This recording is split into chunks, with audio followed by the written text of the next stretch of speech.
The Uniform Code of Military Justice specifies court-martial for any officer who sends a soldier into battle without a weapon. There ought to be a similar protection for students, because students shouldn't go out into life without an ability to communicate. And that's because your success in life will be determined largely by your ability to speak, your ability to write, and the quality of your ideas in that order. I know that I can be successful in this because the quality of communication, your speaking, your writing, is largely determined by this formula. It's a matter of how much knowledge you have, how much you practice with that knowledge, and your inherent talent. And notice that the T is very small. What really matters is what you know. This point came to me suddenly a few decades ago when I was skiing at Sun Valley. I had heard that it was Celebrity Weekend, and one of the celebrities was Mary Lou Retton, famous Olympic gymnast, perfect tens in the vault.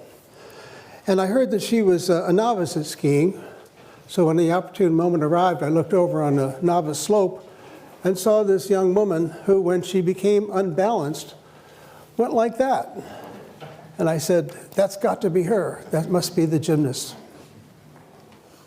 But then it occurred to me, I'm a much better skier than she is, and she's an Olympic athlete, not only an ordinary Olympic athlete, an outstanding one.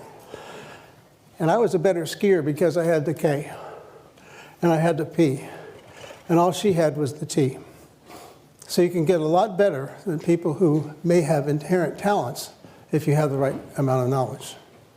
So that's what my objective is today, and here's my promise. Today you will see some examples of what you can put in your armamentarium of speaking techniques. And it will be the case that some one of those examples, some heuristic, some technique, maybe only one, will be the one that gets you the job. And so this is a very nonlinear process. You never know when it's going to happen. But that is my promise. By the end of the next 60 minutes, you'll have been exposed to a lot of ideas, some of which you'll incorporate into your own repertoire, and they will ensure that you get the maximum opportunity to have your ideas valued and accepted by the people you speak with. Now, in order to do that, we have to have a rule of engagement, and that is no laptops, no cell phones. So if you could close those, I'll start up as soon as you're done. Some people ask why that is a rule of engagement. And the answer is, we humans only have one language processor. And if your language processor is engaged, could you shut the laptop, please? If your language processor is engaged, browsing the web or reading your email, you're distracted. And worse yet, you distract all of the people around you. Studies have shown that. And worse yet, if I see an open laptop somewhere back there or up here, it drives me nuts. And I do a worse job. And so that ensures that all of your friends who are paying attention don't get the performance that they came to have. So that's it for preamble. Let's get started. First thing to talk about, of course, is how to start.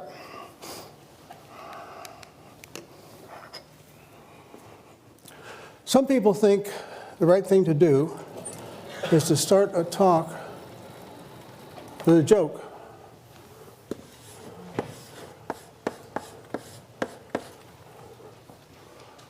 I don't recommend it. And the reason is that in the beginning of a talk, people are still putting their laptops away. They're becoming adjusted to your speaking parameters, to your vocal parameters. And they're not ready for a joke. So it doesn't work very well. They usually fall flat. What you want to do instead is start with an empowerment promise. You want to tell people what they're going to know at the end of the hour that they didn't know at the beginning of the hour. It's an empowerment promise. It's the reason for being here. What would be an example? Oh, I see. At the end of this 60 minutes, you will know things about speaking you don't know now, and something among those things you know will make a difference in your life. Yeah, that's an empowerment promise. So that's the best way to start. So now that I've talked a little bit about how to start, what I want to do is give you some samples of heuristics that are always on my mind when I give a talk. And the first of these heuristics is that it's a good idea to cycle on the subject. Go around it again, go around it again. Some people say, tell them what you want to tell them again, and then tell them a third time, as if people weren't intelligent. But the point is, the reason is, well, there are many reasons, one of which is at any given moment, about 20% of you will be fogged out no matter what the lecture is. So if you want to ensure that the probability that everybody gets it is high, you need to say it 3 times. So cycling is one of the things that I always think about when I give a talk. Another thing I think about is, in explaining my idea, I want to build a fence around it.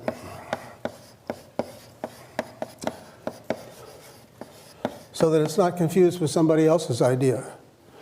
So if you were from Mars, and I was teaching you about what an arch is, I might say to you, well, that's an arch. And that's not to be confused with some other things that other people might think is an arch. This is not an arch. That's not an arch. I'm building a fence around my idea so that it can be distinguished from somebody else's idea. So in a more technical sense, I might say, well, my algorithm might seem similar to Jones's algorithm, except his is exponential and mine's linear. That's putting a fence around your idea so that people can not be confused about how it might relate to something else. The third thing on this list of samples is the idea of verbal punctuation.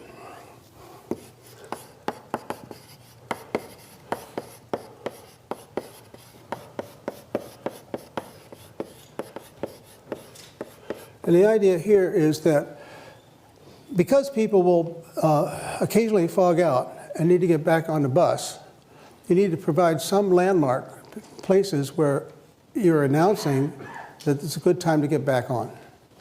So I might, in this talk, say something about this being my outline. The first thing we're going to do is talk about how to start. Then we're going to deal with these 4 samples. And among these 4 samples, I've talked about the first idea, that's cycling. The second idea, building. And now the third idea is verbal punctuation. So I'm enumerating, I'm providing numbers, I'm giving you a sense that there's a seam in the talk and you can get back on. Okay? So now we're on a roll. And since we're on a roll, can you guess what 4th idea might be here? An idea that helps people get back on the bus?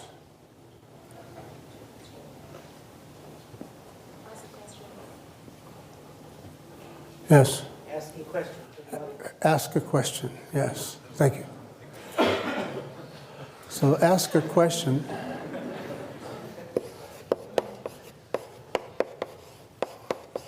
And so I will ask a question. How much dead air can there be? How long can I pause? I counted 7 seconds. It seems like an eternity to me to wait and not say anything for 7 seconds, but that's the standard amount of time you can wait for an answer. And of course the question has to be carefully chosen. It can't be too obvious because then people will be embarrassed to say what the answer is. It can't be too hard because then nobody will have anything to say. So here are some sample heuristics you can put in your armamentarium and build up your repertoire of ideas about presentation. And now, if this persuades you that there is something to know, that there is knowledge, then I've already succeeded. Because what I want to convince you of is that if you watch the speakers you admire and feel are effective, and ask yourselves why they're successful, then you can build up your own personal repertoire and develop your own personal style. And that's my fundamental objective. And the rest of this talk is about some of the things that are in my armamentarium that I think are effective. So, next thing on our agenda, as we start to discuss these other things, is a discussion of time and place. So what do you think is a good time to have a lecture? 11 a.m. Yeah.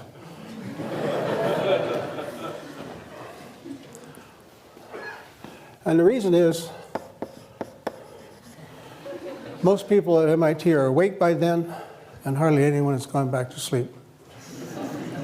It's not right after a meal. People aren't fatigued from this or that. It's a great time to have a lecture.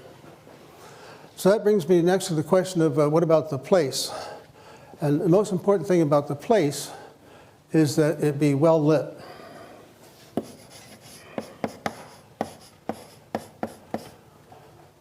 This room is well lit. The problem with the other kinds of rooms is that we humans, whenever the lights go down, or whenever the room is dimly lighted, it signals that we should go to sleep. So whenever I go somewhere to give a talk, even today, the first thing I do when I speak to the audiovisual people is say, keep the lights full up. Oh, they might reply, people will see the slides better if we turn the lights off.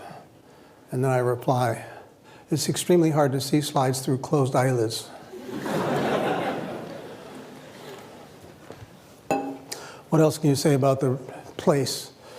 Well, the place should be cased. And I mean that in the colloquial sense of, like if you're robbing a bank, you would go to the bank, some occasions before to see what it's like, so there are no surprises when you do your robbery. So whenever I go somewhere to speak, the first thing I ask my host to do is to take me to the place where I'll be speaking, so that if there are any weirdnesses, I'll be able to deal with it. Sometimes it might require some intervention. Sometimes it just might require me to understand what the challenges are. So when I came here this morning, I did what I typically do. I imagined that all the seats were filled with disinterested farm animals. That way I knew that no matter how bad it was, it wouldn't be as bad as that. So finally, it should be reasonably populated.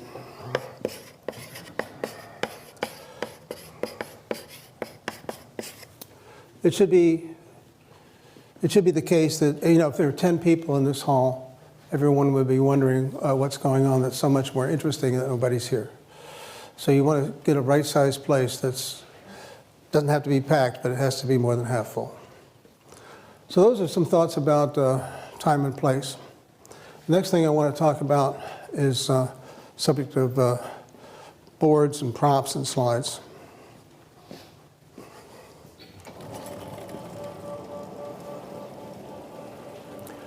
Well, these are the tools of the trade. I believe that this is the right tool for speaking when your purpose is informing. The slides are good when your purpose is exposing. But this is what I use when I'm informing, teaching, lecturing.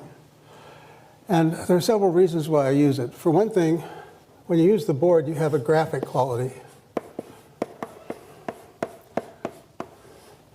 It's the case that when you have a board, then you can easily exploit the fact that you can use graphics in your presentation.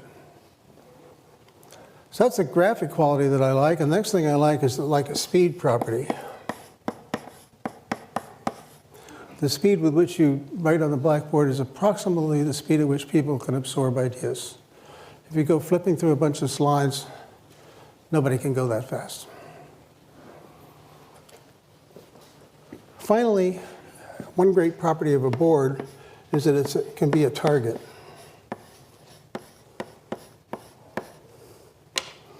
Many people who are novices at speaking find themselves suddenly aware of their hands. It's as if their hands were private parts that shouldn't be exposed in public, so right away they go into the pockets. And this is considered insulting in some parts of the world. Or alternatively, maybe the hands will go in back like this. I was once in a convent in Serbia, and my host, well, we were, as soon as we entered, a nun came up to us and offered us a refreshment. And I was about to say, no, thank you, when he said, eat that stuff or die. It's a question of local custom and politeness. But then, before anything happened there, the nun pulled my hands out like this, because it was extraordinarily insulting in that culture to have your hands behind your back.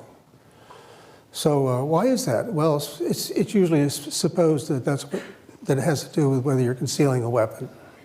So if your hands are in your pockets or behind your back, then it looks like you might have a weapon. And that's what I mean by the virtue, one of these virtues of the board. Now you have something to do with your hands. You can point out the stuff.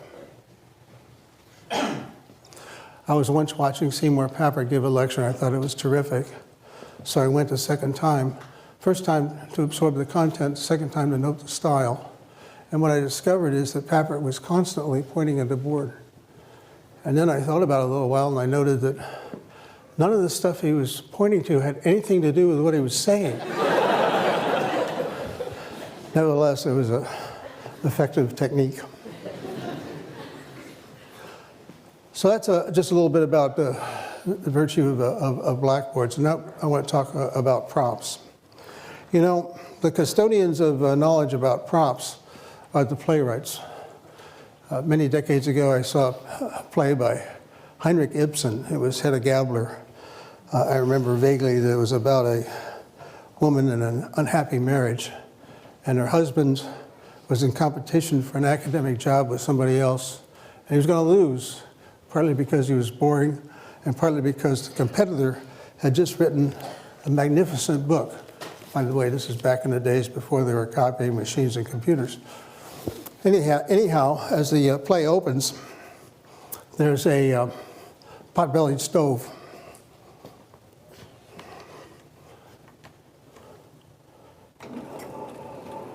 And in the beginning of the play, the pot-bellied stove with its open door just has some slightly glowing embers. But the pot-bellied stove is always there, and its tension mounts in the play. And you see this manuscript, this prop that Ibsen so artfully used, you just know that something's going to happen, because as the play goes on, the fire gets bigger and hotter and finally all-consuming, and you just know that that manuscript is going to go into that fire. It's a memorable thing. It's what I remember about the play. So the playwrights have got this all figured out. But on the other hand, they're not the only people who can use props. Here's an example of the use of a prop, also due to Seymour Papert. He was talking about how it's important to look at the problem in the right way. And here's an example that not only teaches that, but makes it possible for you to embarrass your friends in mechanical engineering. So here's what you do. You take this bicycle wheel, you start it spinning, and then you put some torque on the axle. Or equivalently, you blow on the edge. And the issue is, does it go that way? Or does it go that way? Now, the mechanical engineers will immediately say, oh, yes, I see, right-hand screw rule. And they'll put their fingers in this position, but forget exactly how to align their fingers with the various aspects of the problem. And so it's usually the case that they get it right with about a 50% probability. So their very fancy education gets them up to the point where they're equivalent to flipping a coin. But it doesn't have to be that way, because you can think about the problem a little differently. So here's what you do. You take some duct tape and you put it around the part of the wheel like that. And now you start to think about not the whole wheel, but just the little piece that's underneath the duct tape. So here that piece comes rolling over the top, and at this point you blow on it with a puff of air. Forgetting about the rest of the wheel, what happens to that little piece that's under the duct tape? it must want to go that way because you banged on it like that. It's already going down like that. And what about the next piece? Same thing. Next piece, same thing. So the only thing that can happen is that the wheel goes over like that. And so now you'll never wonder again because you're thinking about the problem in the right way, and it's demonstrated by the use of a prop. You can try this after we're done. Another example I like to remember is one from when I was taking 801. Alan Lazarus was the instructor at the time, and he was talking about the conservation of energy, kinetic and potential. And there was a long wire in the ceiling in 26100 attached to a much bigger steel ball, but one not unlike this. And Lazarus took the ball up against the wall like this. He put his head flat against the wall to steady himself, and then he let go. And the pendulum takes many seconds to go over and back, and then gently kisses Lazarus's nose. And so you have many seconds to think, this guy really believes in the conservation of energy.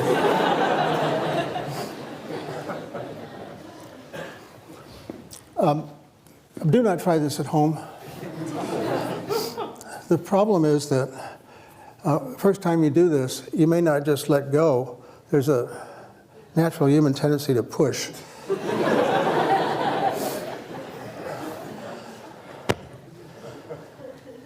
So that's a little bit on the subject of props.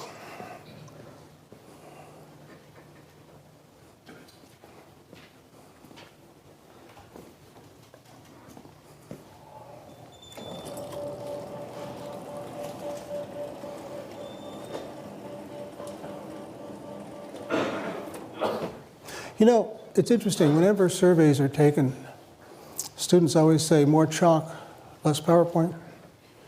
And why would that be? Props are always also very effective. Why would that be? I'll give you my lunatic fringe view on this. It has to do with what I would call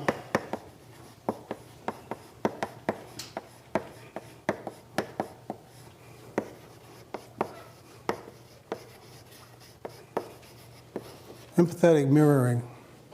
When you're sitting up there watching me write on the board, all those little mirror neurons in your head, I believe, become actuated, and you can feel yourself writing on the blackboard.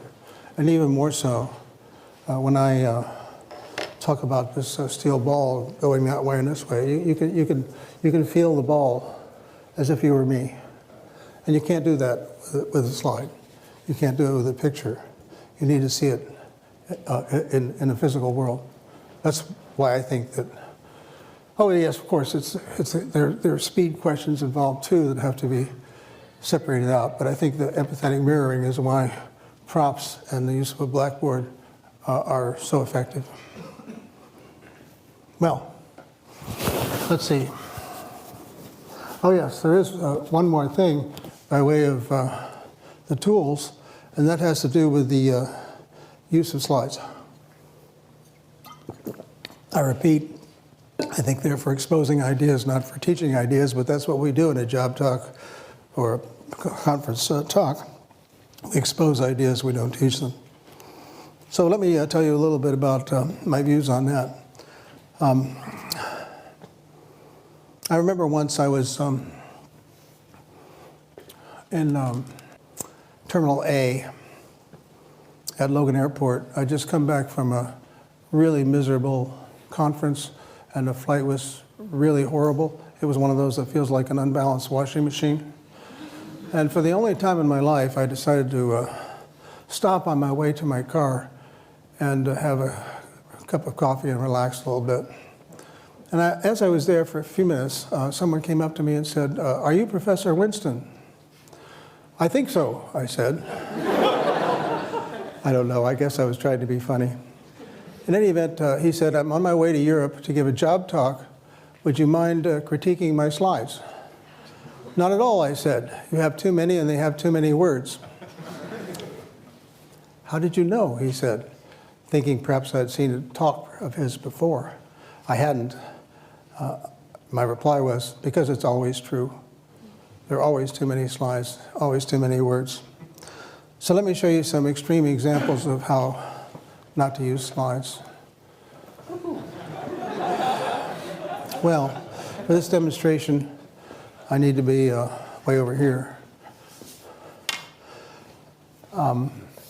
When I get over here, then I can start to say things like, one of the things you shouldn't do is read your transparencies. People in your audience know how to read, and reading will just annoy them. Also, you should be sure that you have only a few words on each transparency and that the words are easy to read. And I hope it's driving you crazy because I'm committing all kinds of crimes. The first of which is that there are too many words on the slide. Second of which is I'm way over there and the slide's way over there. So you get into this tennis match feeling of shifting back and forth between the slide and the speaker. You want the slides to be condiments to what you're saying, not the main event or the opposite way around. So how can we fix this? Step number one is to get rid of the background junk. That's always distraction. Step number two is to get rid of the words. When I've reduced the words to these, then everything I read a previous time, I'm not licensed to say because it's not on the slide. I'm not reading my slides anymore, but I'm saying what was written on the slides in a previous example. So what else can we do to simplify this? Well, we can get rid of the logos. We don't need them. Simplification. What else can we do? Get rid of the title. Now I want to talk to you about some rules for slide preparation. I'm telling you the title. It doesn't have to be up there. By reducing the number of words on the slide, I'm allowing you to pay more attention to me and less to what's written on the slide. I mentioned it before, we have only one language processor, and we can either use it to read stuff or to listen to the speaker. And so if we have too many words on the slide, it forces people in the audience to read this stuff and not listen. A student of mine did an experiment a few years ago. He taught some students some web-based programming ideas. Half the information was on slides. He said the other half. And then for a control group, he reversed it. And the question was, what did the subjects, that is to say, freshmen in his fraternity, what did the subjects remember best? What he said or what they read on the slide? And the answer is what they read on the slide. When their slides have a lot of material on it, they don't pay attention to the speaker. In fact, in the after-action report, one of the subjects said, "I wish you hadn't talked so much. It was distracting." Well, that last item is eliminate clutter. Now, here's some clutter. No reason even for those bullets. So the too many words problem is a consequence of a crime Microsoft has committed by allowing you to use fonts that are too small. So you should all have a sample slide like this that you can use to determine what the minimum font size is that's easily legible. Shiru, what do you think of those? Which size is right? What's that? Did you ask them which size is right? Yeah. Minimum, maybe. 40 or 50? Yeah, he says 40 or 50. I think it's about right. 35 is beginning to get too small. Not necessarily because you can't read it, but because you're probably using it to get too many words on the slide. What other crimes do we have? Well, we have the laser pointer crime. And for that, I really, you know, in the old days, when we didn't have laser pointers, we used wooden ones, and people would go waving these things around, and pretty soon it became almost like a baton twirling contest. So here's what I recommended in the old days for dealing with this kind of pointer. This example of use of a prop. Jim Glass up there saw this talk about 20 years ago and said, oh yeah, I remember that talk. That's the one where you broke the pointer. It's amazing how props tend to be the things that are remembered. Well, now we don't have physical pointers anymore. We've got laser pointers. That's a wonder more people aren't driven into epileptic fits over this sort of stuff. But here's what tends to happen. Look at that. It's a lovely recursive picture, and I can become part of it by putting that laser beam right on the back of my head up there. And what do you see? You see the back of my head. I have no eye contact, no engagement, nothing. I was sitting with a student watching a talk one day, and she said, you know what? We could all leave, and he wouldn't know. So what happens when you use a laser pointer? You can't use a laser pointer without turning your head and pointing it at something. And when you do that, you lose contact with the audience. You don't want to do it. So what do you do if you need to identify something in your image and you don't want to point at it with a laser? This is what you do. Put a little arrow on there and say, now look at that guy number one, at the end of arrow number one. You don't need to have a laser pointer to do that.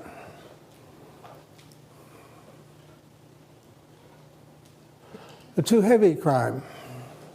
When people ask me to review a presentation, I ask them to print it out and lay it out on a table. When they do that, it's easy to see whether the talk is too heavy, too much text, not enough air, not enough white space, not enough imagery. This is a good example of such a talk. Way too heavy. The presenter has taken advantage of small font sizes to get as much on the slide as he wanted. Lots of other crimes here, but the fact that it's too heavy is what I wanted to illustrate. So here, by contrast, is another talk, one I gave a few years ago. It wasn't a deeply technical talk, but I show it to you because there's air in it. It's mostly pictures of things. There are 3 or 4 slides that have text on them, but when I come to those, I give the audience time to read them. And they're there because they might have some historical significance. The first slide with a lot of text on it is an extraction from the 1957, from the proposal for the 1957 AI conference at Dartmouth. Extraordinarily interesting event, and that historical extraction from the proposal helps drive that point home. What else have we got here? Oh yeah, your vocabulary word for the day. This is napax legomenon. What that means is, this is the kind of slide you can get away with exactly once in your presentation. This is a slide that got some currency some years ago because it shows the complexity of governing in Afghanistan by showing how impossibly complex it is. It's something you and the audience can't understand, and that's the point. But you can't have many of these. You can have one per work, one per presentation, one per paper, one per book. That's what napax legomenon is, and this is an example of it. Well, I've shown you some crimes, and so you might be asking, do these crimes actually occur? So they do.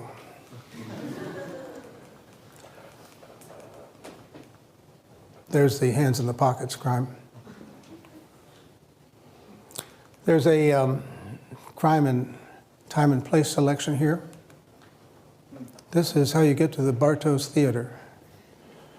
First thing you do is you get down these steps over at the Media Lab. Then you cross this large open space. Then you turn right down this corridor.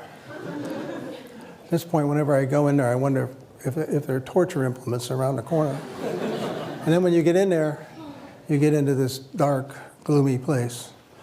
So it's well named when they call it the Bartos Theater, because it's a place where you can watch a movie, but it's not a place where you can give a talk. Now, on a subject of does it happen, here's a talk I attended a while back in Stata Notice that the speaker is far away from the slides. The speaker's using a laser pointer. And you say to me, well, what's happening here? It's, by the way, the 80th slide in the presentation. Notice that it's dense with words. This is the first of 10 conclusion slides. So what's the audience reaction? That's the sponsor of the meeting. He's reading his email. This is the co-sponsor of the meeting. He's examining the lunch menu. What about this person? This person looks like he's paying attention, but just because it's a still picture, if you were to see a video, what you would see is something like this.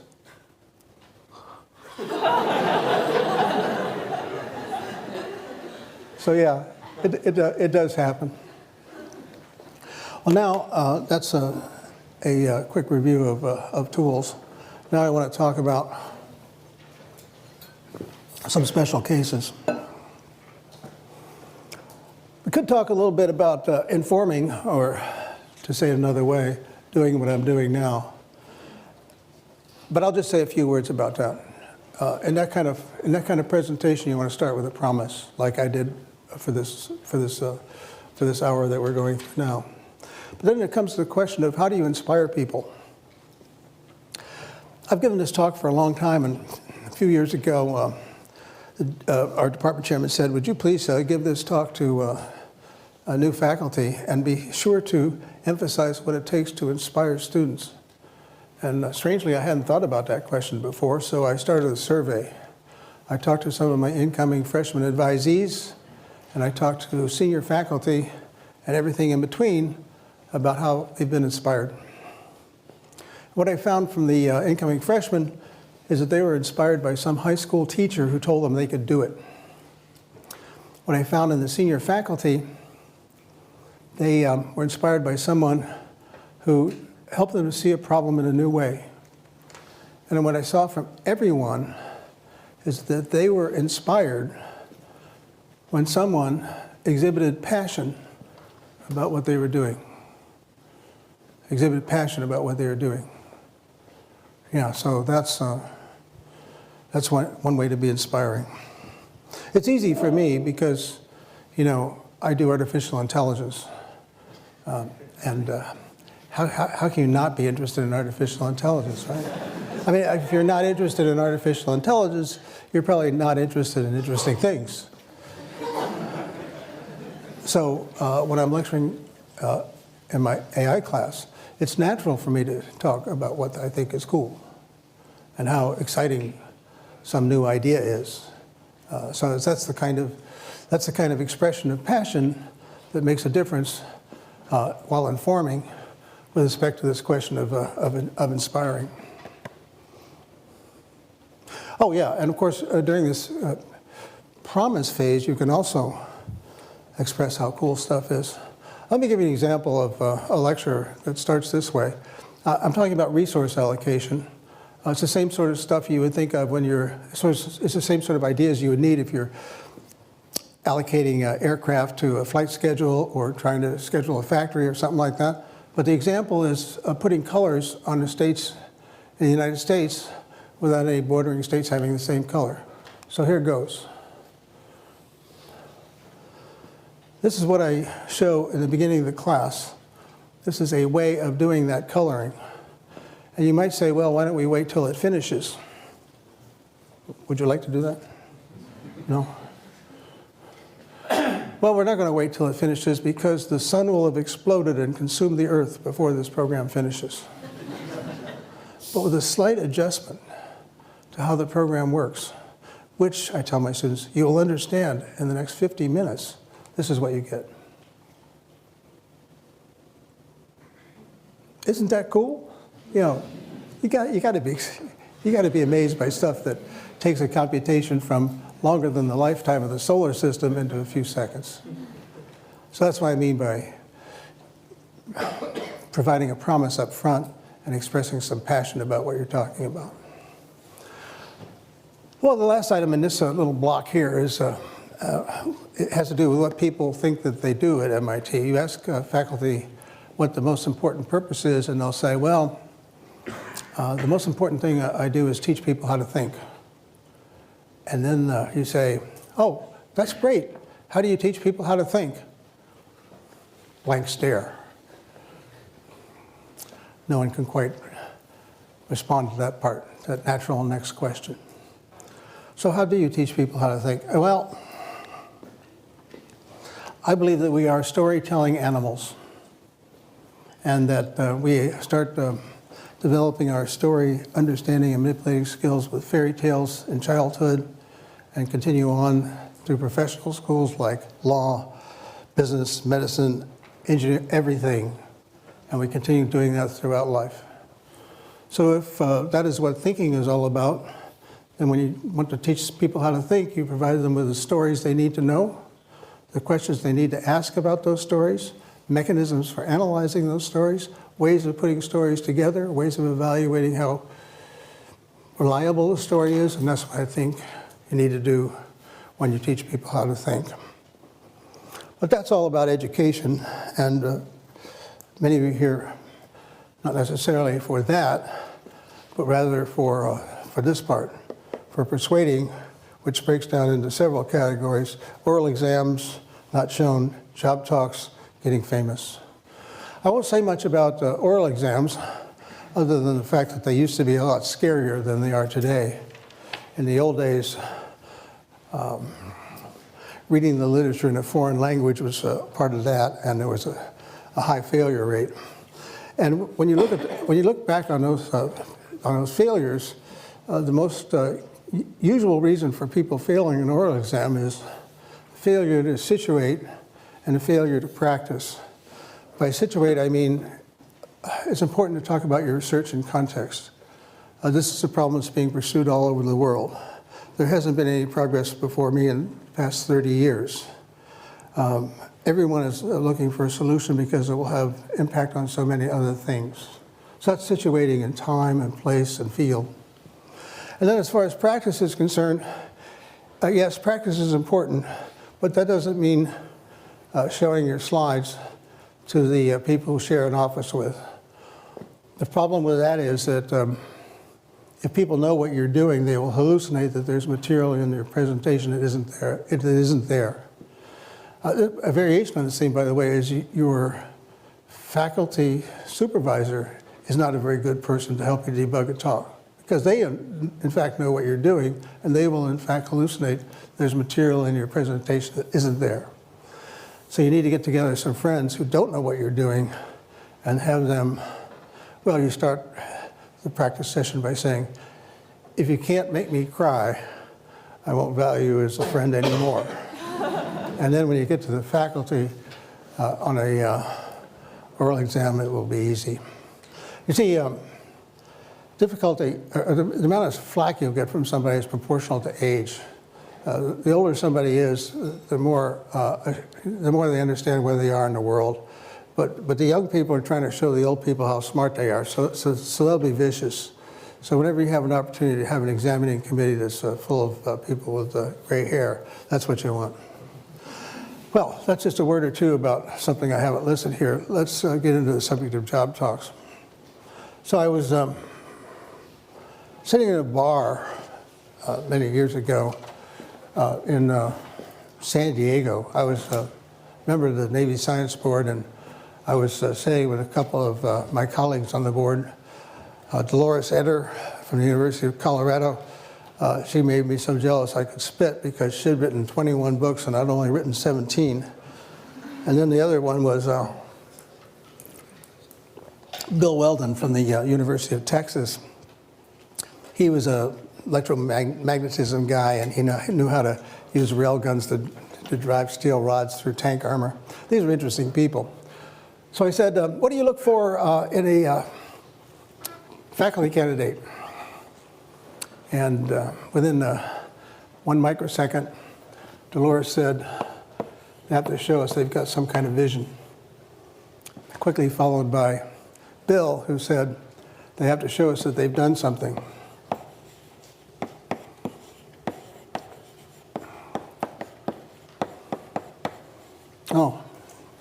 That sounds good, I said. And then I said to them, how long does the candidate have to establish these two things? What do you think? Well, compare your answer to theirs.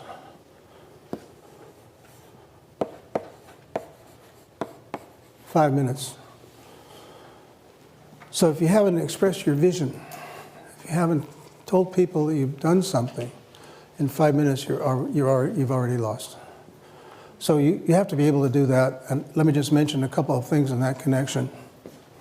Here, which is, the vision is in part a problem that somebody cares about and something new in your approach.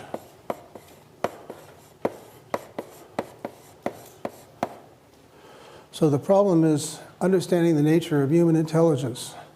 And the approach is asking questions about what makes us different from chimpanzees and Neanderthals. Is it merely a matter of quantity, or are we just a little bit smarter in some continuous way? Or do we have something that's fundamentally different that chimpanzees don't have, and Neanderthals either? And the answer is yes, we do have something different. We are symbolic creatures, and because we're symbolic creatures, we can build symbolic descriptions of relations and events.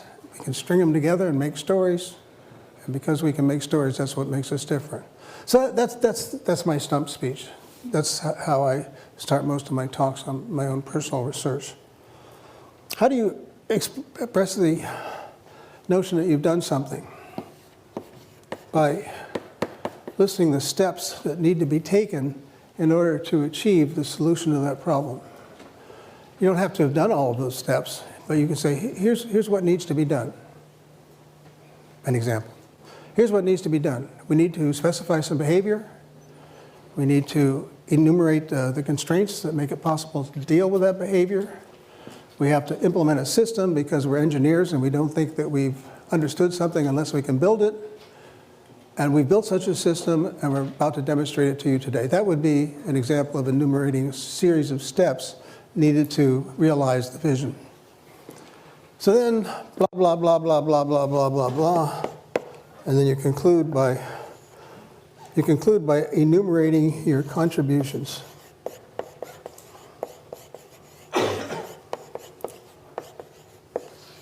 It's kind of mirror of these steps and helps to establish that you've done something.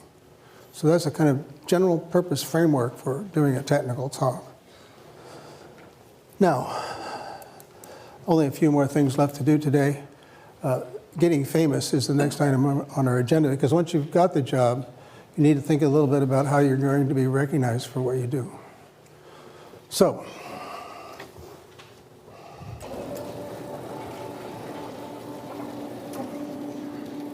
well, first of all, why should you care about getting famous? I thought about this in connection with a fundraising event I attended once. Fundraising event for raising money to save Venice from going underwater and having all of its art destroyed. Anyway, I was sitting here, and JC was sitting here.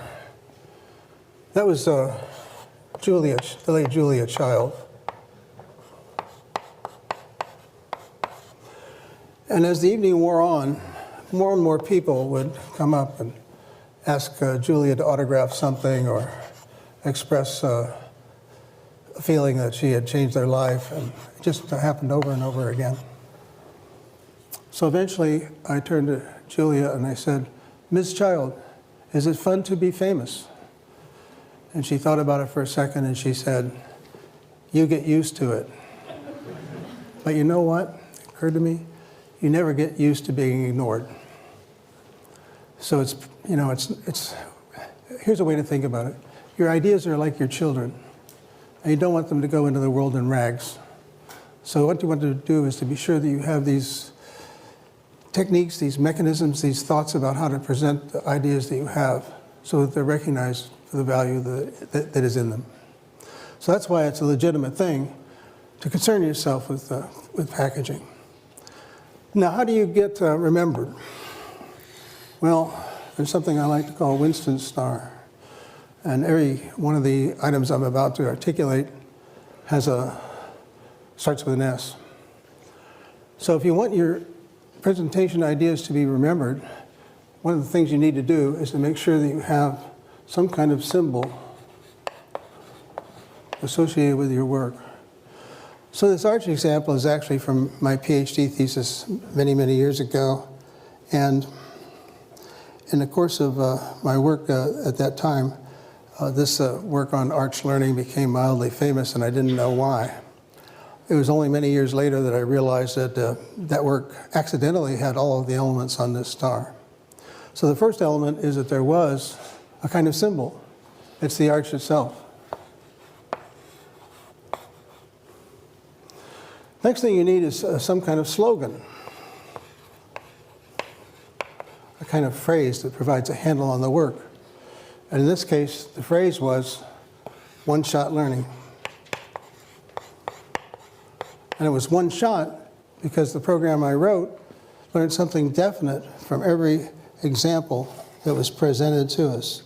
So in going from a model based on this configuration to something that isn't an arch based on that configuration, the program learned that it has to be on top. One-shot learning. So that's a symbol, slogan, and now we need a surprise. Yeah, the surprise is you don't need a million examples of something to learn. You can do it with one example if you're smart enough to make use of that example appropriately. So that was the surprise. You can learn something definite from each example. Next item was a salient idea. Now, when I say salient idea, I don't mean important. What I mean is an idea that sticks out. Some theses, funnily enough, have too many good ideas and you don't know what it's all about because which one is it? So you need an idea that sticks out. And the idea that stuck out here was the notion of a near miss.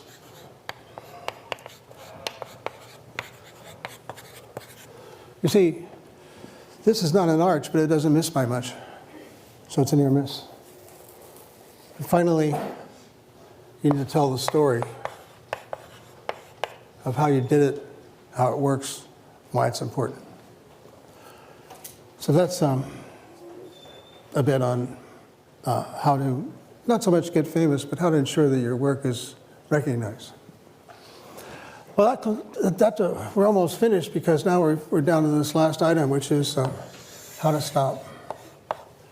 And when we come to that, there's a question of, all right, well, what is the final slide? And what are the final words?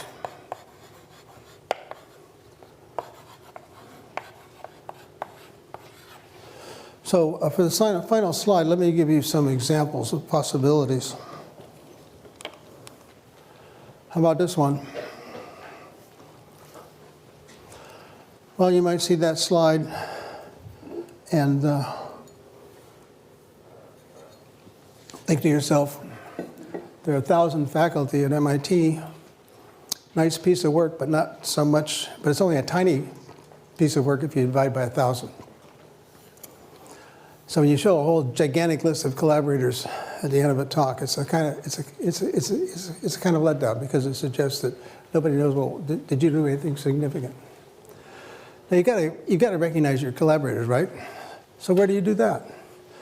Not on the last slide, on the first slide. All this was on the first slide. These are the collaborators.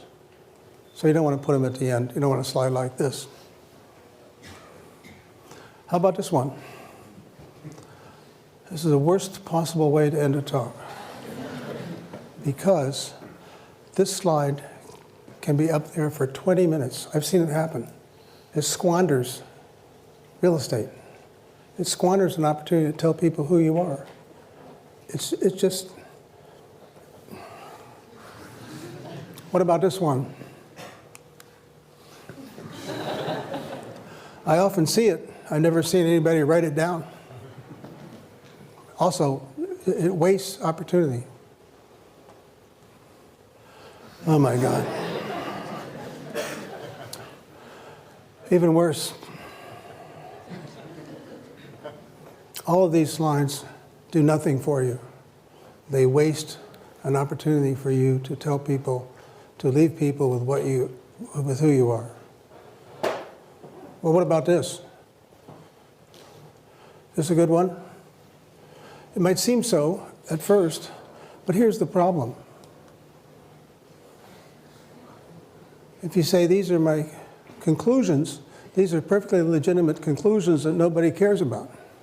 What they care about is what you have done. And that's why your final slide should have this label, contributions. It's a mirror of what I said over there about how job talks ought to be like a sandwich. And the final slide, the one that's up there while people are asking questions and filing out, it ought to be the one that has your contributions on it.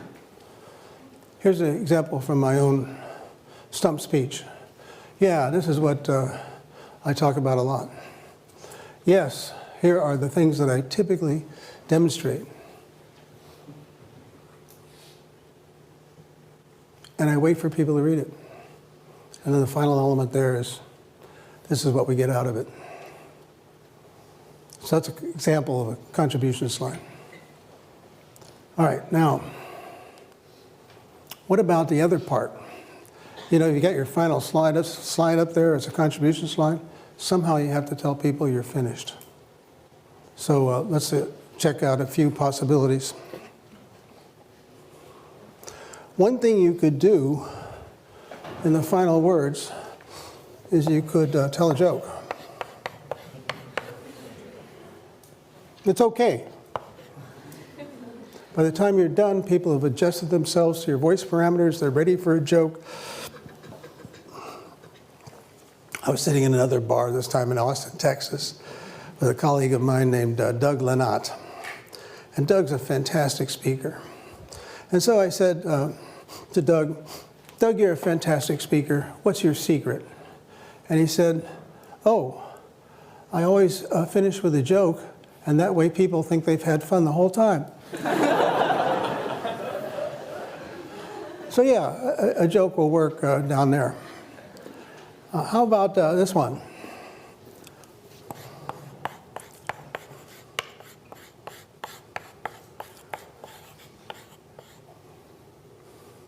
Thank you. I don't recommend it. It's a weak move. You will not go to hell if you conclude your talk by saying thank you, but it's a weak move, and here's why. When you say thank you, even worse, thank you for listening, it suggests that everybody has stayed that long out of politeness and that they had a profound desire to be somewhere else, but they're so polite they stuck it out, and that's what you're thanking them for. So once wild applause has started, you can mouth a thank you, and there's nothing wrong with that. But the last thing you do should not be saying thank you. Now you say to me, well, doesn't everybody say thank you? Well, what everybody does is not necessarily the right thing. And I like to illustrate how some talks can end without saying thank you. I like to draw from political speeches, but the ones that I've heard recently aren't so good, so I'm going to have to go back a little bit. So here's Governor Christie. He gave the Republican keynote address one year. This is the end of his talk. Let's see what he does. And together, everybody, together, we will stand up once again for American greatness for our children and grandchildren. God bless you and God bless America. So that's a classic benediction ending. God bless you, God bless America. Now, I don't want to be partisan about this, so I think I better switch to the keynote address in the Democratic Convention. I was delivered that year by Bill Clinton, who knows something about how to speak. If that is what you want, if that is what you believe, you must vote and you must re-elect President Barack Obama. God bless you and God bless America.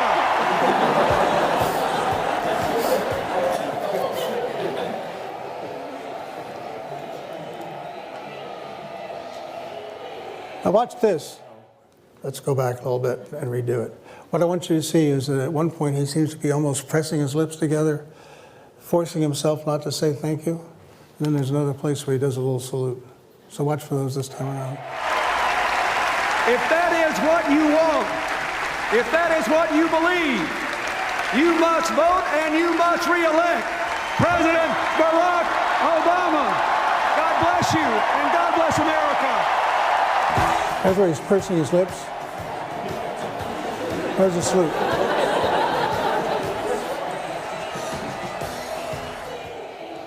Yeah, I think that's pretty good. Now, what are we going to take away from this? Well, I suppose I could conclude this talk by saying, God bless you and God bless the Massachusetts Institute of Technology, but it might not work so well. But what you can get out of this is you don't have to say thank you.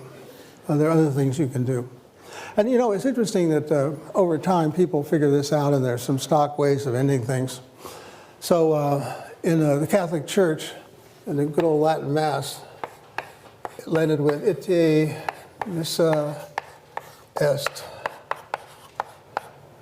which translates approximately to, okay, the Mass is over, you can go home now. And of course, at musical concerts, you know that it's time to clap, not at the end of the song, but rather when the conductor goes over and shakes hands with the concertmaster. Those are conventions that tell you that the event is over. So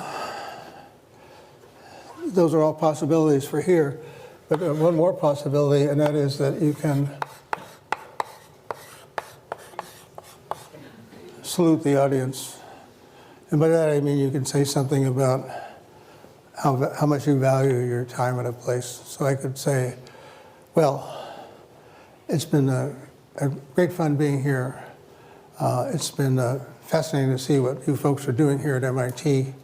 I've been much stimulated and provoked by the kinds of questions you've been asked. It's been really great, and I look forward to coming back on many occasions in the future. So that salutes the audience. You can do that. Well, there it is. You know what? I'm glad you're here. And the reason is by being here, I think you have demonstrated an understanding that how you present and how you package your ideas is an important thing. And I salute you for that. And I suggest that you come back again and bring your friends.